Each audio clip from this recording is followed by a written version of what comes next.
신앙 고백 우리 하겠습니다. 나는 전능하신 아버지 하나님 천지의 창조주를 믿습니다. 나는 그의 유일하신 아들 우리 주 예수 그리스도를 믿습니다. 그는 성령으로 잉태되어 동정녀 마리아에게서 나시고 본디오 빌라도에게 고난을 받아 십자가에 못 박혀 죽으시고 장사된 지 사흘 만에 죽은 자 가운데서 다시 살아나셨으며 하늘에 오르시어 전능하신 아버지 하나님 우편에 앉아 계시다가 거기로부터 살아있는 자와 죽은 자를 심판하러 오십니다. 나는 성령을 믿으며 거룩한 공교회와 성도의 교제와 죄를 용서받는 것과 몸의 부활과 영생을 믿습니다. 아멘. 263장 부르시죠.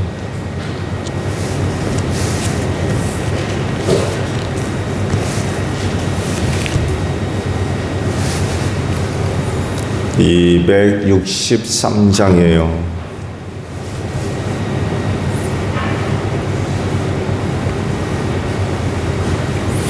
이 세상 험하고 나 비록 약하나 늘 기도 힘쓰면 큰 권능 얻겠네. 주의 은혜로 대속받아서 피와 같이 붉은 죄등아 지겠네. 주님의 권능은 한없이 크오니 돌 같은 내 마음 건너겨 주소서.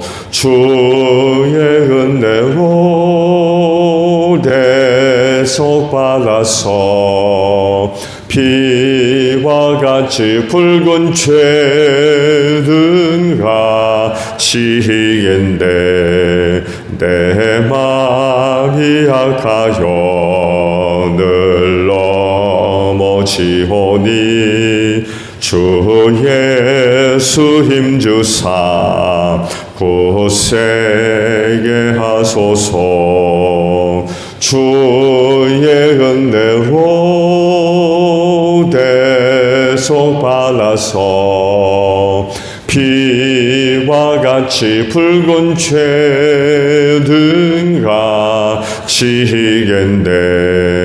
죄사함 받은 후 새 사람 되어서 주 앞에 서는 날 늘 찬송하겠네. 주의 은혜로 대속받아서 피와 같이 붉은 죄등아 지겠네. 아멘. 말씀을 봅니다. 요한복음 7장이에요.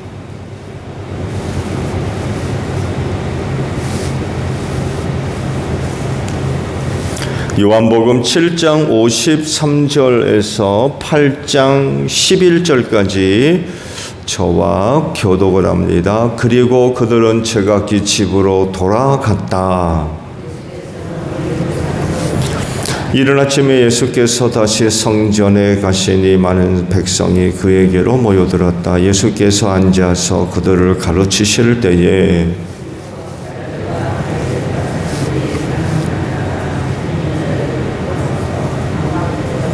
예수께 말하였다. 선생님, 이 여자가 간음을 하다가 현장에서 잡혔습니다.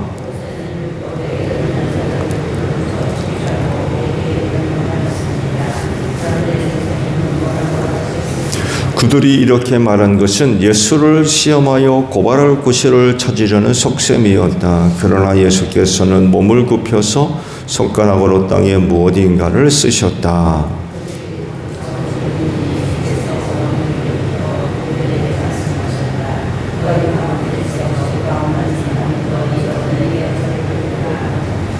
그리고는 다시 몸을 굽혀서 땅에 무엇인가를 쓰셨다.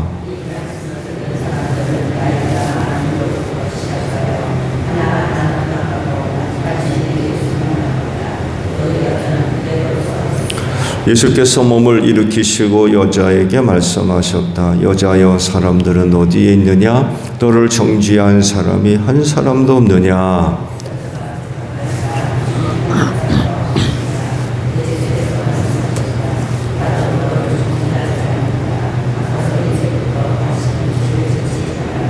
아멘. 오늘 아침에는요 11절에 있는 말씀을 함께 나누어 보려고 합니다. 11절 중반절의 말씀이에요. 나도 너를 정죄하지 않는다라는 말씀입니다.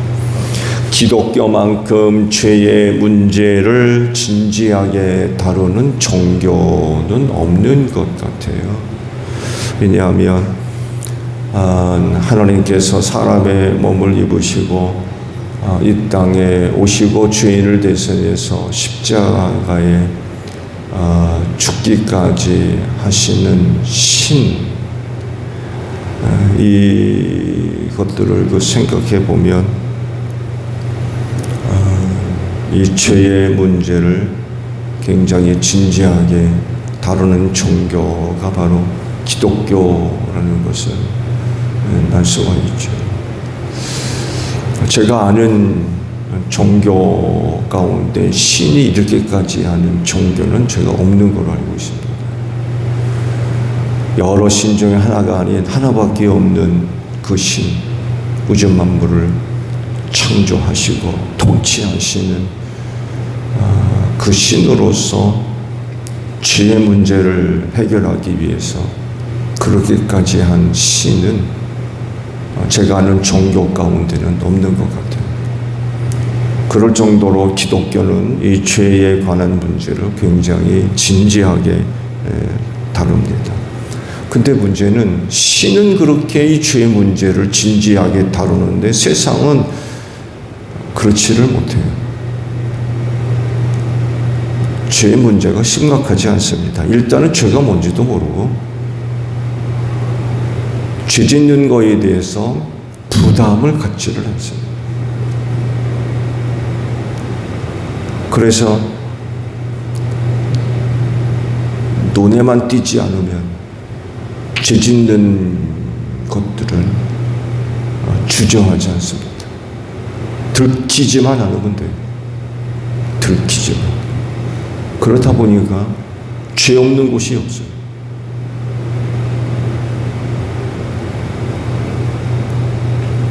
그러다 보니까 죄에 대한 긴장감도 없고요. 죄에 대한 책임을 지려고 하지 않습니다.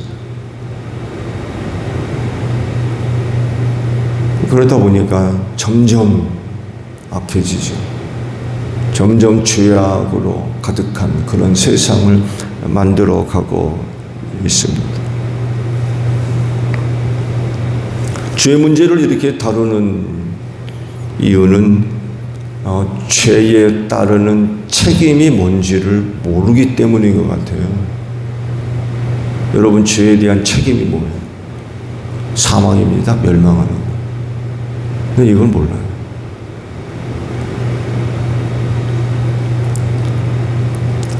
그렇지만 말씀을 드린 대로 기독교는 굉장히 심각하죠. 이 죄에 대한 문제를 굉장히 심각하게 생각합니다. 죄에 대한 그 책임이 감당할 수 없기 때문에 죄에 대해서 책임져야 할 그런 그 결과들이 너무 심각해요. 그리고 감당할 수가 없어요. 그냥 멸망으로 끝나버리기 때문에 그래요. 이거 누가 해결해요? 아무도 해결할 수 없습니다. 죄지어 죽고 지옥 가는 거, 이거 누가 해결해요? 아무도 해결할 수 없습니다. 그래서 기독교에서 이 죄에 대한 문제는 굉장히 심각합니다. 그 죄가 뭐죠? 넓은 의미로 생각한다면 하나님의 뜻대로 되지 않는 것이고, 구체성을 띈다 그러면은 하나님의 말씀에 순종하지 않는 겁니다.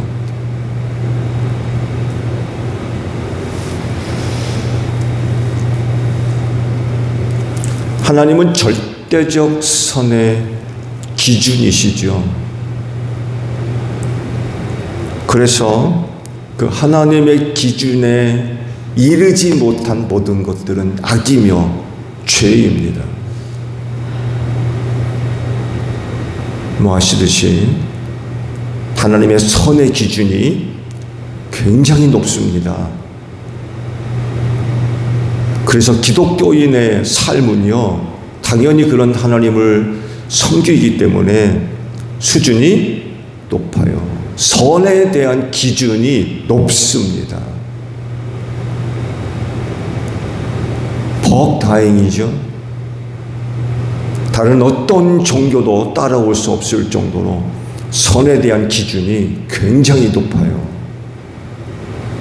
이런 하나님을 섬기는 사람들의 선의 기준도 더불어 높아질 수밖에 없어요. 이게 다행인 건 생각해 보세요. 하나님을 섬기는 사람들이 선의 그 기준이 낮아가지고, 선의 기준이 낮아서 저들의 그 삶의 모습들이 세상의 기준도 따르지 못하는, 죄를 지으며 전혀 양심의 가책도 없고 죄 짓는 것에 대해서 전혀 책임도 안 지려 하는, 생각해 보세요. 이 기독교인들이 그렇다고 생각해 보세요. 참 부끄러운 일이죠. 근데 하나님의 선의 기준이 너무 높기 때문에 그런 그 하나님을 섬기는 사람들의 그 선의 기준도 당연히 높아질 수밖에 없어요. 그래서 거룩한 거예요, 기독교인들이. 그래서 거룩한 거예요. 다를 수밖에 없어요. 세상에서는 아무렇지도 않게 생각하지만 하나님에 대한 선에 대한 기준이 높기 때문에 기독교인은 다른 거예요. 절대로 동의할 수 없죠. 절대로 동의할 수 없어요. 그런데 안타깝게도 오늘날 기독교인들의 선의 기준이 점점 떨어지고 있어요. 구분이 안 가요. 이 기독교인인지 세상 사람인지 구분이 안 가요.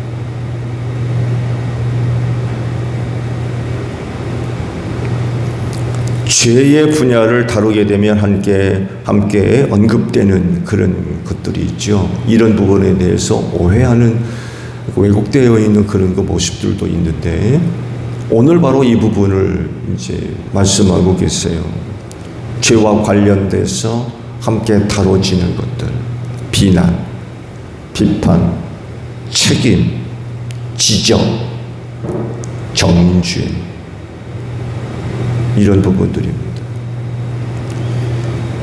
이런 것들에 대한 이해가 바르게 되지 않으면 이 죄에 대한 문제들을 심각하게 훼손시킬 수 있어요. 그래서 이런 부분들에 대한 이해가 바르게 잘 세워져야 됩니다. 기독교는요, 죄의 문제를 굉장히 심각하고 진지하게 다루지만 한 가지 대전제를 바탕으로 죄의 문제를 다룹니다. 이건 다른 곳에서는 찾아볼 수 없는 기독교만의 아주 독특한 그런 그 내용인데요. 대전제는 다른 게 아니라 용서입니다. 죄의 문제를 다루지만 대전제를 해놓고 죄의 문제를 다뤄요. 그 용서입니다. 즉 죄를 지은 사람이 회개하고 용서받을 수 있는 자리를 마련해 놓고 죄의 문제를 다룹니다.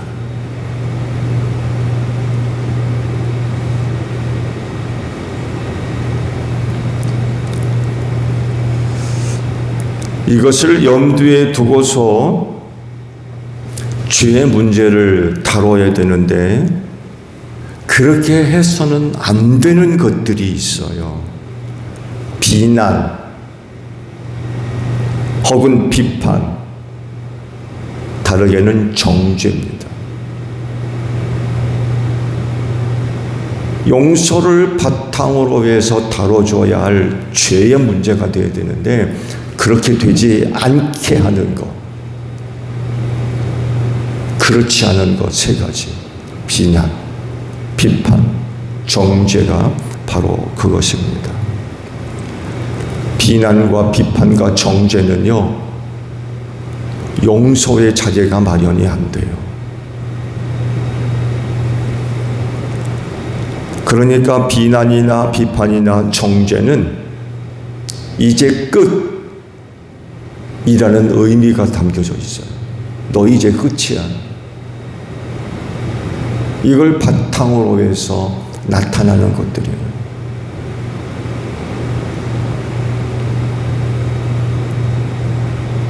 그래서 죄에 대한 문제를 다룰 때에 이 비난이나 비판이나 정죄가 이루어지게 되면 죄인이 회개하고 돌아설 자리가 마련이 안 돼요. 이건 기독교에서 다루는 죄 문제가 아닙니다.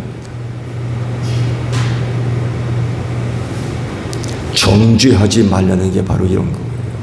죄인이 회개하고 돌아설 자리가 없기 때문에 그래요.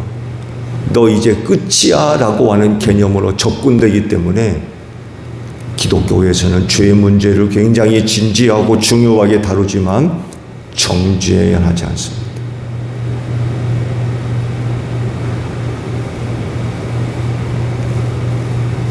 예수님도 가늠하다 현장에서 잡혀와 고발당한 여인을 정죄하지 않습니다. 예수님도 정죄하지 않겠다고 하셨어요. 왜? 죄를 용서하는 분이 정죄하면 되겠습니까? 그래서 안 하신 거예요. 생각해 보세요. 세상 죄를 해결하려고 오신 예수님인데 정죄하면 돼요? 말씀을 드린 대로 정죄는 죄인이 회개할 수 있는 자리가 마련되는 건데 정죄하면 그 예수님이 되겠어요? 안 되죠. 그래서 예수님은 정죄하지 않으셨어요. 돌이킬 수 있는 자리, 회개할 수 있는 자리, 용서받을 수 있는 기회를 마련해 주셨어요. 그래서 그러잖아요. 다시는 죄를 짓지 말아라. 기회를 마련해 주십니다.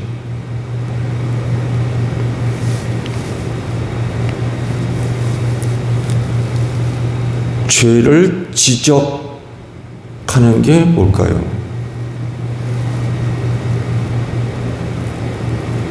정죄라는 건 또 뭐예요? 지적과 정죄가 같을 수 있나요? 여기서 많은 사람들이 착각을 해요. 오해를 하는 거죠. 정죄하지 말라고 그래가지고 지적을 안 하려고 그래요.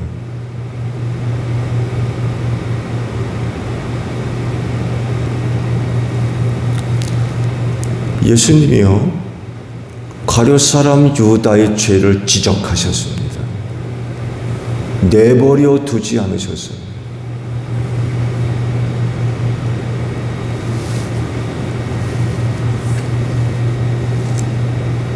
사무엘 선지는요, 사울이 지은 죄를 지적했습니다. 나단 선지는요, 다윗이 밧세바와 저지른 간음죄를 지적했습니다.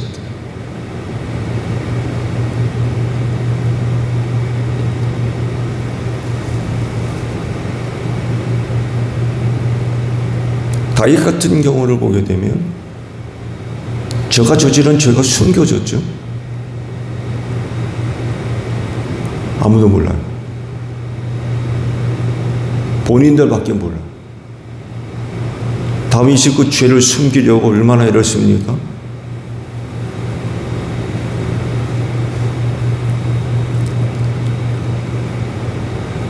나단에 의해서 저의 죄가 드러났어요.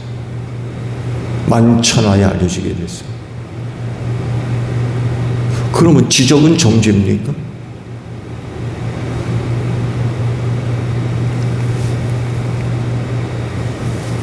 책망은 뭐죠?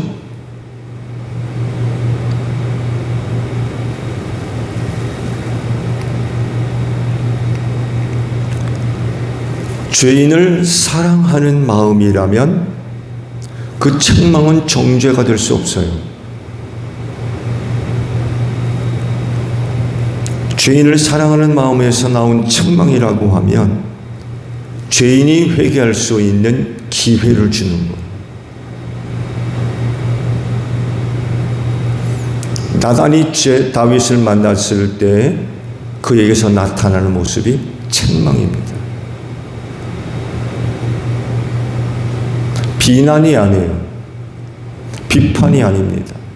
정죄도 아닙니다.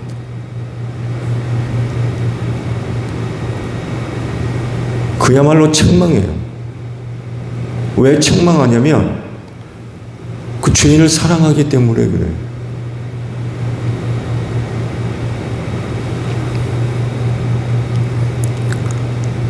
그래서 죄인이 회개할 수 있는 기회를 얻습니다. 근데 사랑이 없는 책망은 정죄가 될 수 있어요. 말씀드렸죠? 정죄는 너 이제 끝이야 라고 하는 색깔을 갖고 있어요. 너 이제 끝이야. 이게 정죄예요. 근데 사랑에 대한 책망은 이런 게 없지요. 항상 기회가 있습니다. 기회를 제공해요.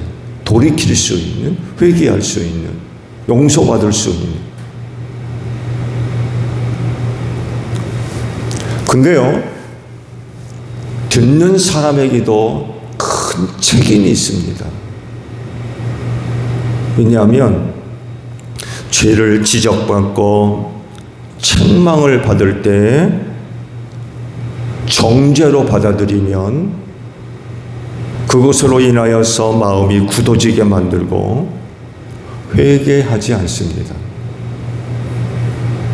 듣는 사람이 그것을 어떻게 듣고 받아들이냐에 따라서 달라지기도 해요. 죄를 지적하는데 이 지적을 받은 사람이 정죄로 받으면 그건 정죄가 될 수 있어요. 이런 사람은요, 말씀을 드린 대로 마음을 닫아갑니다. 마음을 완고하게 만들어요. 회개하지 않습니다. 여러분, 마음이 완고한 자가 회개합니까? 회개하지 않습니다. 정죄로 받기 때문에 그래요. 그래서 듣는 사람에게도 큰 책임이 뒤따른다는 사실입니다. 보세요. 사무엘 선지가 사울 왕의 죄를 지적하고 책망할 때 사울 왕은 그걸 정죄로 받아들입니다. 회개하지 않습니다. 다윗 보세요. 나단으로부터 지적받고 책망을 받았지만 그는 회개합니다. 이게 사울과 다윗의 큰 차이점입니다. 그 듣는 사람이 그걸 어떻게 받아들이냐에 따라서 달라지는 거예요.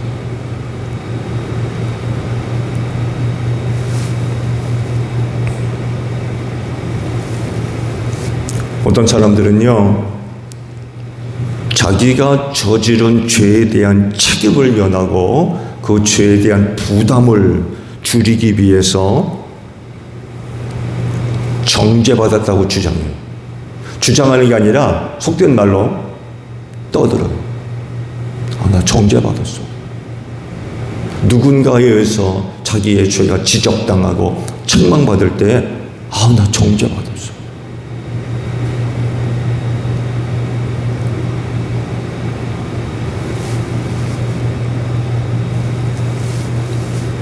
그러면서 그가 그렇게 반응하는 큰 이유는 자기를 지적하고 자기의 죄를 지적하고 책망하는 사람에게 화살을 돌리려고 하는 악한 의도가 들어가 있어요.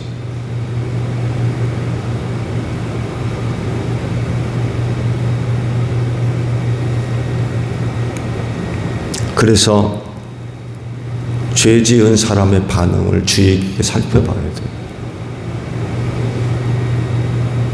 그 그가 죄의 문제를 어떻게 다루고 있는지, 죄에 대해서 인정하고 회개하고 용서를 구하는지, 아니면 죄에 대한 책임과 의무를 회피하고 다른 사람에게 돌리려고 하는지, 그거 구분할 줄 알아야 돼요. 어떤 사람은 또 그런데 동조해가지고 또 죄를 지적하고 책망한 사람을 비난하는, 오히려 나쁜 짓 한 것처럼 이렇게 되는 경우가 있어요. 거꾸로 되는 거죠.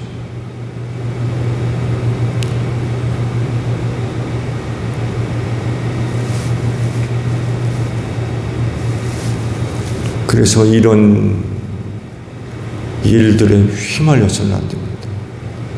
중심을 잡고 죄의 문제를 직시하고 있어야 돼요. 감정에 휘말리고 이해관계에 휘말려가지고 정작 죄 지은 사람 편이 돼가지고 오히려 그 죄를 지적하고 책망한 사람을 이상한 사람으로 몰아가는, 그렇게 되지 않도록 하셔야 돼요. 그렇게 된다면 죄 지은 사람이 회개하겠습니까? 회개하지 않습니다. 왜? 화살을 돌려놨거든요. 회개하지 않습니다. 끔찍한 일이지요.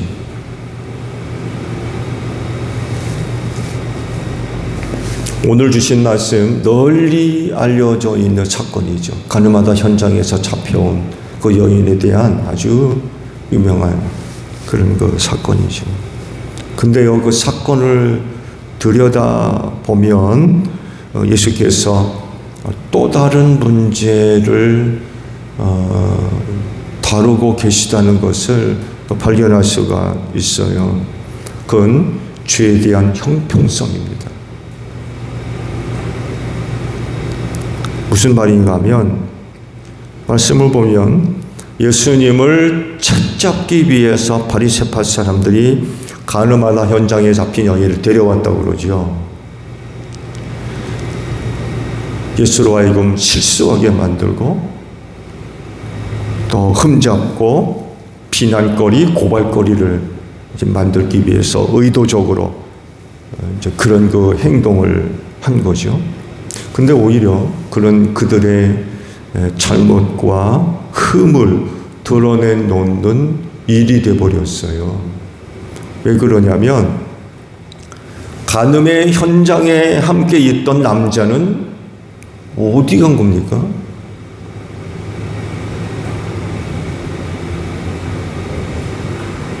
간음의 현장에 있던 남자는 어디 간 거예요?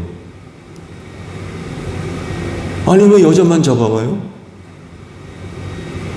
그 남자는 도망갔나 보죠? 어디에 숨어버리고?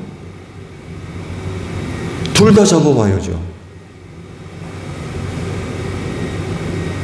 이 형평성의 문제예요.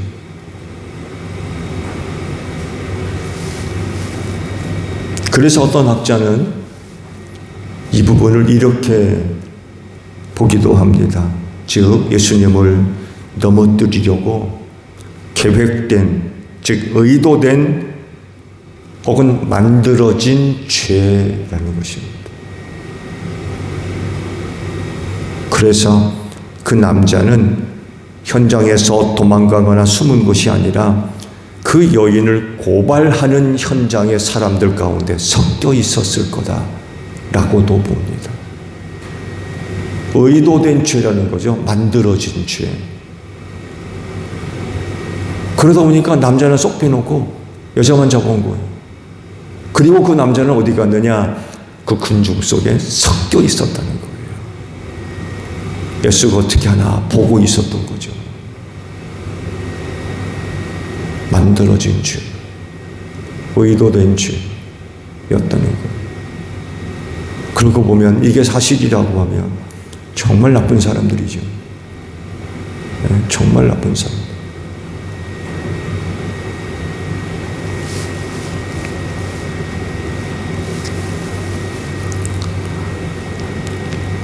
죄인이 정죄를 받고 심판받을 때가 옵니다. 그때가 언제예요? 백보자 심판이라고 그러죠. 마지막 심판. 예수께서 흰 보좌에 앉으셔서 생명책을 펼쳐들고 마지막 심판하시는 그 마지막 심판. 그때 이루어집니다. 죄는 그냥 넘어가지 않거든요. 반드시 정죄를 받고 심판을 받게 돼 있어요. 그때 이루어지는 거죠. 그 이전까지 예수님도 죄인을 정죄하지 않으셨어요. 아마 예수님의 정죄는 백보자에서만 이루어질 것이지 그 전까지는 죄인을 정죄하는 일은 하지 않으셨다. 왜? 구원받아야 되잖아요. 죄인들이 회개하고 구원받아야 돼요. 그렇게 하려면 정죄하면 안 되는 걸 아시는 거예요. 그래서 예수님은 그때까지 죄인을 두고 절대로 정죄하지 않는다는 거죠. 왜? 회개하고 돌이킬 수 있는 기회를 주시기 위해서 정죄하지 않는 거예요. 우리 믿는 예수가 그렇다고 그러면 우리는 어떻게 해야 되겠습니까? 이 죄인에 대한 문제를 우리는 어떻게 다뤄야 되겠어요?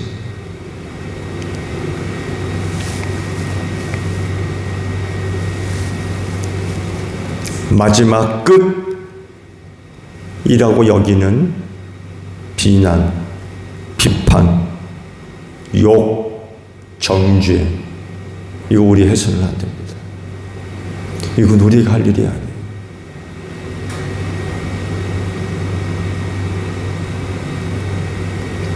언제나 회개할 수 있는, 돌이킬 수 있는, 그리고 용서받을 수 있는 자리를 마련해 줘야 돼요. 항상. 위대한 용서에 대한 말씀을 보세요. 7번씩 70번인가요? 70번씩 7번인가요? 끊임없이 용서를 해주라는 거예요. 용서. 이게 우리가 할 일이지, 정죄하고 비난하고 비판하고 욕하는 그 우리가 할 일이 아니에요.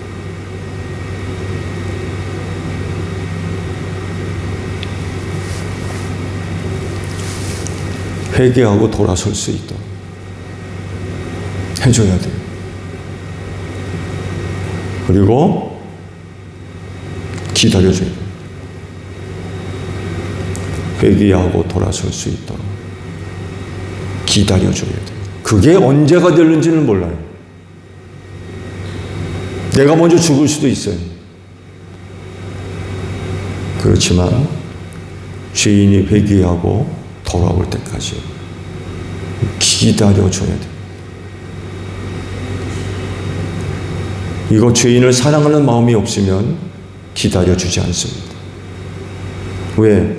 이젠 끝인데? 이젠 끝. 너 끝이야. 이런 사람이 어떻게 기다립니까? 안 기다려주지. 끝났는데. 근데 예수를 믿는 그리스도인들은 그렇게 해서는 안 된다는 거죠.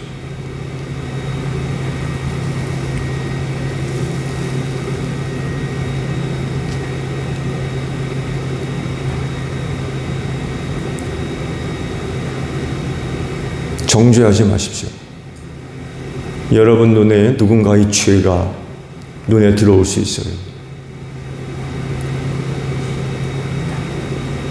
정죄하지 마세요.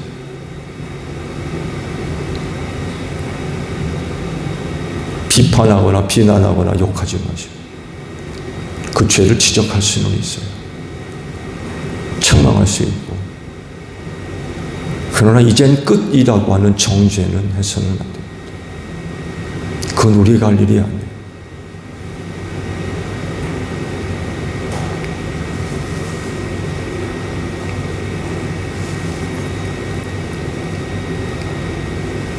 회개하고 돌아설 수 있도록 이끌어 주시고, 그리고 그런 그들을 위해서 항상 또 다른 자리를 마련해 주십시오. 돌아설 수 있도록 기회를 주는 거죠.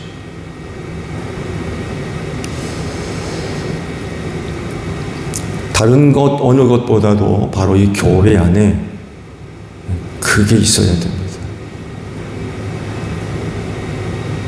다른 곳에서는 안 되더라도 교회 안에서만큼은 돼야 돼요.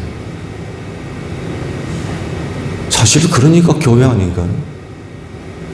그러니까 교회인가. 오늘도 여러분을 통하여서 예수의 위대한 사랑이 또 다른 어떤 이들에게 전달되어지는 귀한 하루가 되시기를 바랍니다. 주기도문 합니다. 하늘에 계신 우리 아버지 이름을 거룩하게 하시며 아버지의 나라가 오게 하시며 아버지의 뜻이 하늘에서와 같이 땅에서도 이루어지게 하소서.